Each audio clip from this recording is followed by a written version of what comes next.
Senator Joni Ernst made an interesting claim during her speech at the RNC. Let's listen. They represent a threat that is not limited to the Middle East and is spreading rapidly. In fact, according to the FBI, ISIS is present in all 50 states. Think about it for a moment. Terrorists from ISIS are in every one of our 50 states. Really? How many of the 13 Muslims in Montana and Wyoming are members of ISIS? That is a ridiculous claim, but it's the kind of claim that a Republican will undoubtedly believe. If you're a far-right individual and you hear that, there's no way you fact-check it. You're going to go, yes, finally a talking point I can use when I'm talking to intelligent liberals. Now, what is the reality? Well, the FBI, the head of the FBI said there are people in, quote, different stages of radicalization in all 50 states. By the way, I don't even know if he's just referring to Islamic radicalization. There's a good chance he's talking about all types of radicalization. You know, whether it's Christian radicalization, white supremacist radicalization, and Muslim radicalization. The idea all 50 states have ISIS in it. You know what this reminds me of recently on Glenn Beck's website and from Judicial Watch, which is a hack organization that they're right-wing conspiracy theorists and they, sue people for various reasons. They claimed there's an ISIS base right over the border in Mexico. Come again? That isn't anywhere near true. Are you kidding me? But they believe it. They write this shit and people are like, oh, yeah, totally. One time they found, this cloth at the border. What is it? It's a Muslim prayer rug. All the right-wing blogosphere lit up. We found a Muslim prayer rug at the border. ISIS is coming in. Al-Qaeda's coming in. We told you, you stupid liberals. What was it actually? It was a soccer jersey. It wasn't a prayer rug. It was a soccer jersey. You panicky, hysterical, paranoid little punk bitches.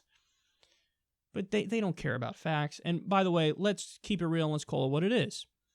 This is fear-mongering, and it's fear-mongering that gets you nervous, angry, scared at one group of people. Because notice, she's willing to get everybody riled up over ISIS is in all 50 states, even though they're not. But, that's what's happening, be afraid. She wants you to be scared over that. The same group of people don't want you to even have a conversation about addressing the problem of run-of-the-mill gun violence in America. 32,000 people die every year in America because of gun violence. 32,000! Over 11,000 of them are murders. Gun murders. Over 11,000. That's more than any other modern nation. And we have the most guns. God forbid you bring up universal background checks. God forbid you bring up limiting high-capacity magazines. God forbid you bring up doing a gun buyback program. God forbid you bring any of that shit up. They'll call you a lunatic. They'll call you a loser. They'll call you a crazy person. When all you're saying, dude, look, I just want to save lives. Now flip the script. They say, that's not a problem. Shut the fuck up. Don't even talk about it. Deflect, obfuscate. Everybody shut the fuck up. ISIS being in all 50 states, again, even though they're not, that's what they're getting scared over and hysterical. We gotta do stuff, restrict civil liberties. The Constitution, fuck it. Throw it out the window. I don't care about anything. I'm so scared. Protect me. You're scared of that, but you're way more likely to die just from run-of-the-mill gun violence. I don't care about that. Happy to die like that. But if I die at the hands of a Muslim, I'd rather take away every Muslim's rights beforehand to protect me from them, even though statistically I'm much less likely to die from them. See, there's no logic. It doesn't make any sense. And let's also be perfectly clear here. The Second Amendment was talking about muskets. The Second Amendment was talking about, quote, a well-regulated militia. Even Antonin Scalia admits, yes, you can regulate guns and you can ban assault weapons, you can do stuff like that, because that didn't fucking exist when the founders were around. So you don't have a right to own any kind of firearm or weapon you want. That is made up if you believe that interpretation of the Constitution. It's pulled out of your ass, and it's from Rush Limbaugh's radio show, okay? So let's be perfectly clear about that, but understand they're not rational in what they fear and where they put their energy and their focus.